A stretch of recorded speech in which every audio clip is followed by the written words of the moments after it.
Black versus white, white versus black. We don't even take a minute to appreciate that Mexicans are the greatest motherfucking people on earth. These Mexican folks treated me like I was their own blood, bro. I'm trying to tell y'all need to start dating Mexican men. They are literally the best men out there. I got me a Mexican man, and he treats me so good, and he always be saying the most sweetest things to me. I know that ever since I moved to Texas, I done had more Mexicans help me out than my own kind. Really say from the bottom of my heart, like, I love Mexicans. Like, everything that they do is just fire. Man, I hate living somewhere where there ain't no fucking Mexicans. Can't stand it. That's why I gotta stay living around the essays. I'm convinced I'm supposed to be living in the Mexican part of LA. What race would you be if you couldn't be your own? I'll be Mexican because I with a lot of Mexicans. They solid. Shout out to all the Mexicans. You can learn a lot from Mexicans as a black person. Black versus. Hey, Shalom Yasharala. First and foremost, I'd like to give all glory, honor, and infinite praises to Yahweh, Bahashem, Yahweh Shai, Bahashem, Rakach Wadash, and double honors to the beloved elders and the apostles at Great Millstone that taught me this truth, and peace and salutations to all you hopeful like document out there laboring that are pushing this word and truth and in sincerity. This is your brother Amar from the GMS Boise, Idaho camp, and I wanted to come and do this lesson, based on, Ezekiel 37, and that's the chapter I'm going to stay in, unless the Spirit takes me somewhere else, but Lord willing, everything can be explained, in this, it can, but if the Spirit, like I said, brings something else, this is what we need to understand is Ezekiel 37 is taking place, and Ezekiel 37 is the valley of dry bones that Ezekiel received the prophecy of the sinews and the breath, which is the knowledge and the spirit of Yahweh Bashem Yahushai, breathed into them, and they stood upon their feet, which is the north and the southern kingdoms coming together alive and worshiping Yahweh Bashem Yahushai and repenting first and foremost. The Lord is putting the spirit of His Spirit back in us for us to call ourselves after our correct names and not the bywords that Esau Edom gave us, But that video that I showed you just goes to show, it's talking about specifically, the tribe of Issachar, which I am, and so it's why I related to it because, hey man, our people are very, neighborly, I guess you could say. Because we weren't as bad like with the cartels and all that shit up until like the 80s, man, and Esau fabricated that.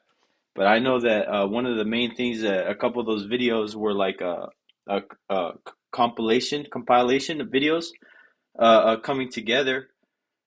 But there's one video in there. It was a Judite who was walking down and said, I've had Mexicans help me out more than my own kind. And it's this brother right here, and it talked about how he went through all types of shit, his car broken down, different things, and the only people that ever showed up to help him was, Issachar.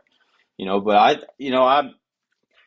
saw this video, I was sipping a little bit, man, and it made me feel all bubbly inside, man, because, hey, man, knowing that our people, can have love for each other and not love for the enemy like we've been forced, down our throat, it's very, it's good to see, but we understand that this thing is not for all Israel, and that's the sense of like the worldly sense. But, at the end of the day, man, you can't but appreciate, North and South coming together, man. Understanding that they got more in common with each other than this fucking red-ass ape Edomite over here, man. But this is prophecy. This is something that is prophesied to happen in these last days, which I said all that to prove the point that the scripture proving the point of what that video is saying, man, because everything goes back to the scriptures for your fact checker. But and that video, and I'll tell you what, the person who made that video, I guarantee wasn't in the truth. They just saw the increase of videos of the so-called, I guess you lack of better words, the black and brown always down coming together type spirit, man. But again, I want to get into these scriptures to show you that is scriptural, that these north and southern kingdoms will come together.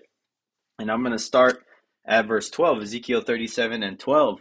Therefore prophesy and say unto them, Thus saith the Lord, Yahweh Bashem Yahushai power. Behold, O my people, I will open your graves and cause you to come up out of your graves and bring you into the land of Israel. And that grave, is that dead state of mind, not knowing Yahweh Bashem Yahweh Shai. That's not physically talking about all the Israelites were dead and we came back and out of the grave like zombies, and I have to bring it to that simple level because, we got some simpletons out there. No, that's not what that means. The Lord is putting a spirit back in us, as prophesied as well, and that first started back in the late 1960s, early 1970s when Abba Bivens and the One Westers stepped on the scene, coming out of the commandment keepers, so, and then which gave birth to the different breakoffs of camps, which the truth stayed with and resonated with Great Millstone, with the elders and apostles, and to where we get the truth to this day. We see the men in every major city, whether they be a Great Millstone or another affiliated camp, in every major city, so that's why, this is, a spiritual awakening when you see so many different people from different backgrounds coming together, activated with the same spirit. This is Ezekiel 37:13. And ye shall know that I am the Lord Yahweh, when I have opened your graves, O my people, and brought you up out of your graves. Because like the Willie Lynch letter said, it's going to take a divine phenomenon for us to get out of the level of being broken down as a nation as we were in the time of captivity under Esau, Edom, and these heathen nations. Verse 14, and shall put my spirit in you. Salakia, I read that. No, Salakia. Verse 14, and shall put my spirit in you, and ye shall live, and I shall place you in your own land. And this is a prophecy jumping around, because this is after we've taken down Esau, Edom, and the New Jerusalem is coming down from heaven. That's when the Lord is going to give us our own land. It's not going to be a Balfour Declaration in 1948 that gives us our own land.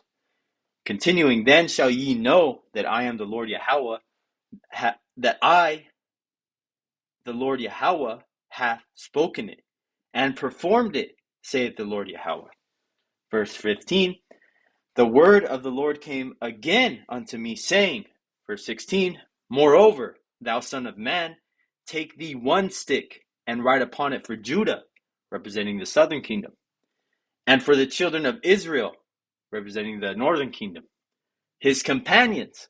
Then take another stick, and write upon it for Joseph, and the stick of Ephraim, and for all the house of Israel, his companions. So it's two sticks. And join them one to another into one stick, and they shall become one in thine hand. Meaning like one family. That's where you get the family tree from. That's talking about, that one root. Verse 30, Ezekiel 37:18. And when the children of thy people and the children of thy people is talking about the Israelites, not the whole world.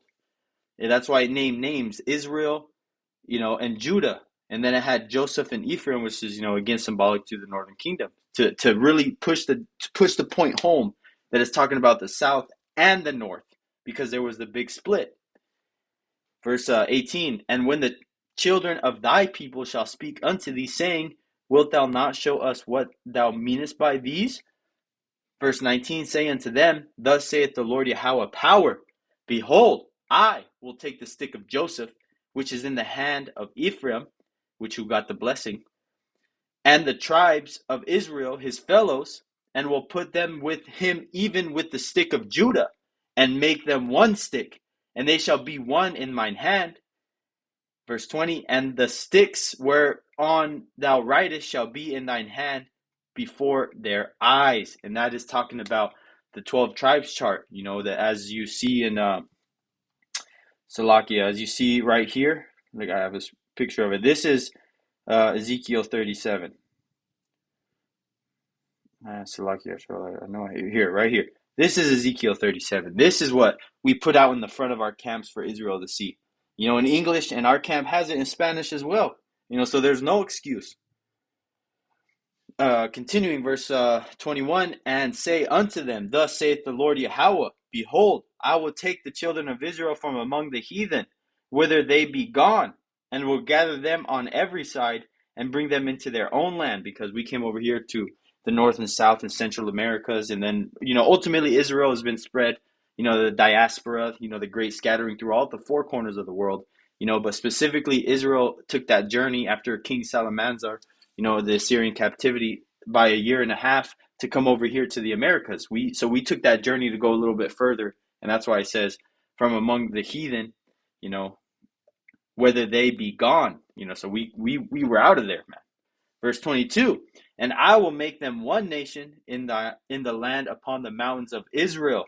Talking about the different, tribes having their own rulership, but it's one nation, one Mount Zion. And one king shall be king to them all. That's King David. And they shall be no more two nations, neither shall they be divided into two kingdoms anymore at all. Because ultimately, King David is going to be our king, but Yahweh Shai obviously is God, so you have to, that's the powers, man. That's the powers. You have to realize the rank and order, even though, it goes Yahweh Shai, King David, the elect, or Salakia, the apostles, 12 apostles, and then the elect. And then you have, the other, Israelites and then the heathen. But, there's rank and order to things. So the Lord is going to give us that joint rulership, that heir, that inheritance to the kingdom, which is only given and promised to the Israelites. So again, that spirit that's coming back, in that video that I showed, is something that is only going to increase in these last days. But we're going to be target number one, again, the Israelites, the so-called Negroes, Latinos, and Native Americans, which make up and consist of 12 tribes of Israel. And we have always been target number one, So I had a picture I wanted to end this lesson out with, but if I can't find it quick enough, we'll just end it here. But hey, man, we're that one people. We're the same people that suffered, the same things here. It is called the so-called Negroes, Latinos, and Native Americans. So this is those sticks coming together, those two sticks, the North and the South. So Lord willing, this lesson was edifying because, hey, man, if you're so-called proclaiming that you're a Hebrew Israelite and you do not have this sign at your camp while you are teaching, you are going off. You need something, write it on a piece of paper, something to have out there for the passerbyers and people to look at and ask what that is, so that you can go into identifying, whoever Jake you're talking to, or a heathen, what tribe they are a part of, or what nation they're from, whether they be a heathen, So this is something that is not voluntary. Get a Sharpie and a poster board or something, man. But this has to be at your camp if you're teaching. And that's something at Great Millstone, is in order. But if you so-called call yourself teaching the truth and you don't have this exact sign right here, you go in the hell off, and that's a false doctrine. So again, screenshot this, take this, memorize this, man, because this is the tribes that make up our nation. So this prophecy of Ezekiel 37 is happening before our eyes, and ultimately is happening with the brothers, because this is about the elect. It's not talking about all the average everyday Israelites coming together and getting along. No, that's not what Ezekiel 37 is talking about. The elect are coming up on their feet, and ultimately the whole nation is going to be saved, because Yahweh Bashim Yahushai is going to put the difference between the Israelite and the Egyptian, but just like he did in the past. So as we come upon these days, understanding who you are and where you fit into prophecy is very important, whether you be an Israelite to repent or whether you be a heathen, man, and you can stop wasting your time with our Bible if it's something that you're just playing with, man, because only a spirit of an Israelite, no matter what they look like, is going to really be invested in the scriptures, an elect. So Lord willing, this lesson was edifying unto the elect. Till next time, I'd like to give all glory, honor, and infinite praises to Yahweh, Bahashem, Yahweh Shai, Bahashem, Chachwadash, and double honors to the beloved elders and the apostles at Great Millstone that taught me this truth. And peace and salutations to all you hopeful elect Akiv out there laboring, that are pushing this word in truth and in sincerity. Till next time, Lord willing, Shalom.